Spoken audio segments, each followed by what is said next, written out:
teman-teman, yuk segera daftarkan diri kalian dan jadilah menantu idaman, ya mertua kalian.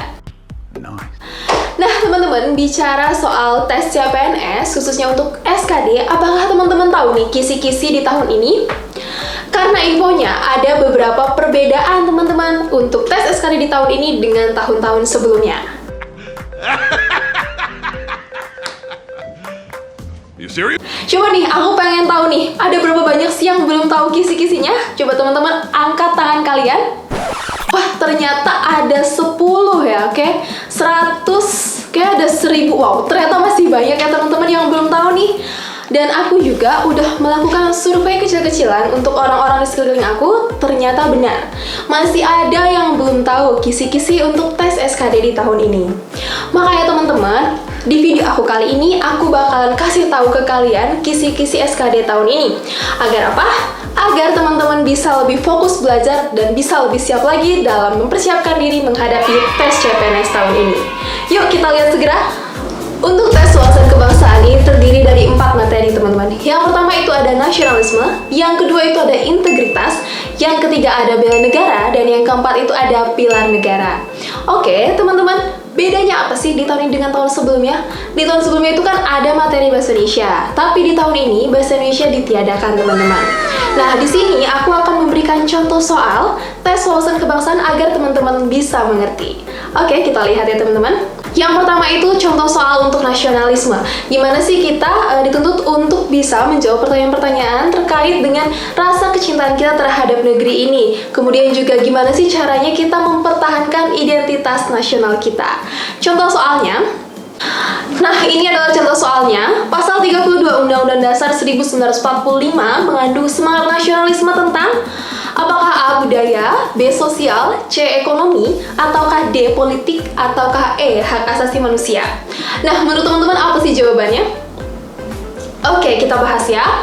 Nah, jawaban ini adalah menurut pasal 32 ayat 1, negara memajukan kebudayaan nasional Indonesia di tengah peradaban dunia dengan menjamin kebebasan masyarakat dalam memelihara dan mengembangkan nilai-nilai budayanya. Nah, karena pasal ini berbicara tentang kebudayaan, maka jawaban yang paling tepat adalah A, budaya. Gitu ya teman-teman.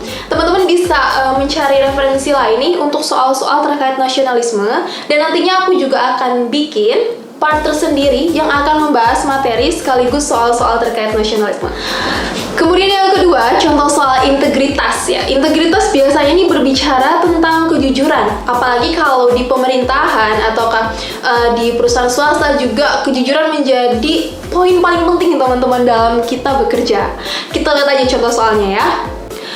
Nilai utama integritas yang harus dimiliki oleh ASN sebagai pelayan publik adalah apakah A. kedisiplinan, B. rasa tanggung jawab, C. rasa berkorban, ataukah D. kepedulian, apakah E. kejujuran. Gimana nih, menurut teman-teman jawabannya apa sih? Oke, seperti yang udah aku jelaskan barusan bahwa kejujuran merupakan poin utama ya, khususnya di pemerintahan. Kejujuran ini biasanya menjadi nilai yang paling dasar yang harus dimiliki oleh seorang ASN. Oke teman-teman, kita lanjut ya. Contoh soal bela negara. Ancaman yang dilakukan oleh bangsa lain dengan tujuan mencari dan mendapatkan rahasia negara disebut dengan apakah agresi, apakah sabotase, ataukah spionase, apakah doktrinisasi, ataukah teror.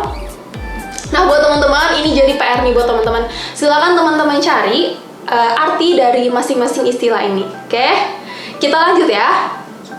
Kemudian terkait pilar negara ya, gotong royong merupakan penerapan dari sila keberapa nih teman-teman dalam Pancasila? Apakah 1, 2, 3, 4, ataukah 5? Ya, jawaban yang paling tepat adalah sila ke-2 atau 5 teman-teman? Jawaban yang paling tepat adalah sila ke-5. Nah, aku mau ngasih tau nih teman-teman, sering bekali ya kita tuh suka terjebak antara sila kedua atau sila kelima. Jadi yang paling sulit untuk penerapan sila-sila Pancasila ini menurut aku pribadi itu adalah membedakan penerapan di sila kelima dan juga sila kedua. Nantinya aku bakalan bikin nih teman-teman video-video tentang penerapan sila-sila Pancasila, khususnya perbedaan antara sila kedua dan sila kelima. Gitu teman-teman. Dan berbicara juga soal pilar negara, itu Indonesia punya 4 teman-teman. Yang pertama itu ada Pancasila, yang kedua ada Undang-Undang Dasar 1945, yang ketiga ada dan yang keempat itu ada Bhinneka Tunggal Ika. Nah, saran aku ya teman-teman, khususnya untuk Undang-Undang Dasar 1945, teman-teman bisa membuat ringkasan nih. Kira-kira dari setiap pasal nih, kata-kata kuncinya itu apa? Karena kadang ya, ada juga sih soal-soal yang bisa diambil dari Undang-Undang Dasar 1945. Dari pasal-pasalnya ini teman-teman. Jadi aku harap teman-teman bisa bersiap diri ya. Tadi kita sudah membahas soal tes wawasan kebangsaan. Nah, sekarang kita bahas tes intelijensia umum. Tetap dibagi menjadi 3 bagian. Yang pertama itu ada tes kemampuan verbal, yang kedua ada tes kemampuan numerik, dan yang ketiga itu ada tes kemampuan figural. Oke, kita lihat satu persatu ya teman-teman. Untuk tes kemampuan verbal itu dibagi menjadi 3. Yang pertama ada analogi, yang kedua silogisme, dan yang ketiga itu ada analitis. Kak, analogi itu yang kayak gimana sih Kak? Gitu. Nah, mungkin teman-teman ada yang udah pernah nih ngerjain soal-soal tes intelijensia umum berupa tes analogi ini. Karena biasanya tes analogi ini suka ada nih teman-teman di tes psikotes gitu. Nah, kita lihat ya, kalau untuk tes analogi, contohnya nih teman-teman, kambing titik 2 rumput ya, sama dengan, nah, titik-titik, titik 2, titik-titik. Nah, teman-teman ini harus tahu nih, hubungan padanan kata dari yang sebelumnya, dari yang di sebelah kiri teman-teman. Nah, kita aplikasikan untuk padanan kata di sebelah kanannya gitu. Jadi kalau misalkan nih, kambing dengan rumput, berarti kan otomatis hubungannya adalah kambing makan rumput. Ya, betul sekali. Jadi kalau ada pilihan harimau titik 2 daging, ya berarti harimau makan daging.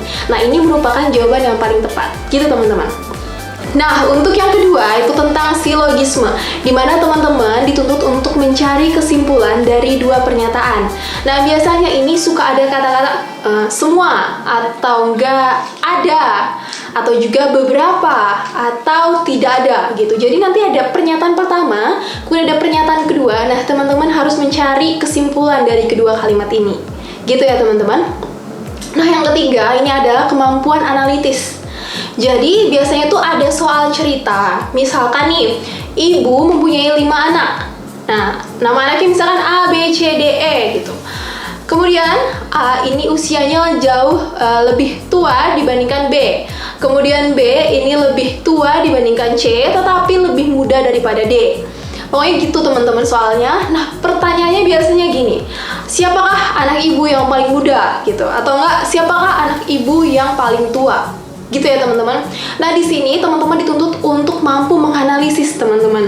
Biasanya kalau aku pribadi itu seringkali membuat semacam apa ya, coret-coretan gitu sih untuk menjawab soal-soal ini. Itu kalau paper based, tapi kan ini menggunakan komputer teman-teman. Jadi teman-teman harus bisa membayangkan lah ya kayak gitu. Nah, itu tentang kemampuan verbal. Kemudian kita beralih ke kemampuan yang kedua, yaitu kemampuan numerik. Dibagi menjadi 4, yang pertama itu ada berhitung, kemudian ada angka, perbandingan kuantitatif, dan yang terakhir adalah soal cerita.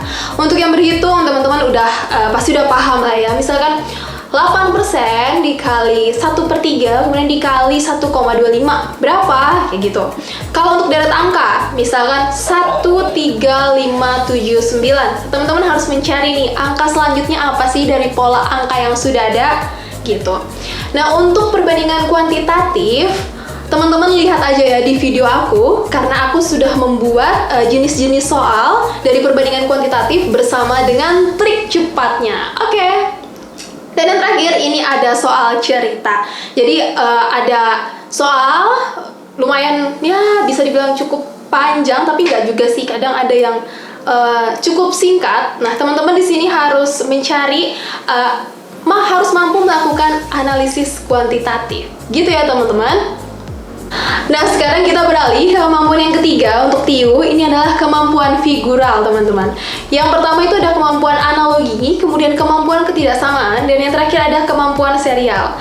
Dimana kalau kemampuan analogi ini masih sama dengan ketika tadi ya, di tes kemampuan verbal, kita harus mencari hubungan dari perbandingan yang ada di sebelumnya. Nah, kita gunakan hubungan ini untuk mencari jawaban gitu.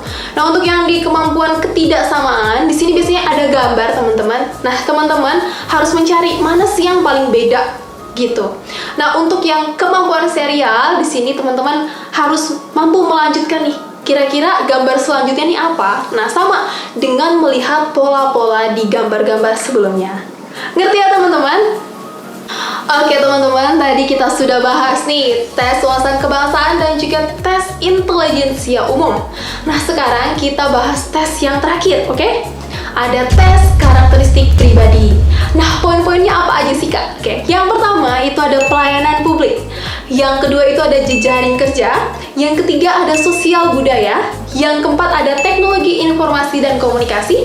Yang kelima ada profesionalisme. Dan yang keenam, nah ini dia yang terbaru teman-teman, yaitu anti radikalisme. Nah, makanya teman-teman, untuk soal yang terbaru ini, anti radikalisme, teman-teman, aku harap bisa mencari nih sumber-sumber referensi. Banyak kok di YouTube. Nantinya juga aku akan bikin part tersendiri ya, yang akan membahas tiap-tiap bagian dari tes TKP ini, biar teman-teman lebih tahu dan lebih mengerti gimana sih untuk dapat skor 5 poin, yaitu skor maksimal untuk setiap soal di TKP. Nah, aku juga berpesan ke teman-teman, jangan pernah sepelekan TKP ini, karena berdasarkan pengalaman ya, dari cerita adik kelas aku, waktu itu dia ingin masuk STEM, tapi karena hanya kurang 1 poin, wow, sangat disayangkan ya teman-teman, hanya kurang 1 poin di tes TKP, padahal secara scoring nilai SKD dia ini cukup tinggi teman-teman. Tapi karena kurang 1 poin ini, maka ia harus gugur. Jadi, sekalipun tes TKP ini terlihat mudah, tapi jangan pernah sepelekan tes ini. Nah, kita udah membahas ya teman-teman, masing-masing dari tes SKD. Nah, sekarang pertanyaannya adalah, berapa sih Kak passing grade atau nilai ambang batas untuk tes SKD di tahun ini? Apakah dari teman-teman ada yang udah tahu? I don't know. Nah, karena ada penambahan soal ya, di TKP sebanyak 10 soal, maka kemungkinan besar akan terjadi perubahan nih teman-teman untuk passing grade SKD di tahun ini. Oke teman-teman, tapi per tanggal 9 kemarin, dari BKN sendiri tuh belum tahu nih berapa sih passing grade-nya, karena masih menunggu informasi dari Kemenpan RB. Tapi saran aku, teman-teman silahkan mempersiapkan diri teman-teman sebaik-baiknya. Karena kenapa? Setiap formasi itu pasti ada kuotanya teman-teman. Misalkan nih, untuk formasi A, kuotanya itu hanya 6 orang. Tapi ternyata setelah di ranking, teman-teman itu ada di urutan ke-7. Maka sayang banget teman-teman. Makanya teman-teman harus terus belajar lagi nih, dan juga tontonin nih video aku, karena aku udah kasih tahu teman-teman trik cepat untuk beberapa materi khususnya di TIO. Gitu teman-teman. Jadi persiapkan diri teman-teman baik-baik, dan juga jangan lupa berdoa, dan aku harap teman-teman yang nonton video aku ini bisa lolos tes CPNS di tahun ini. Oke teman-teman, salam sukses.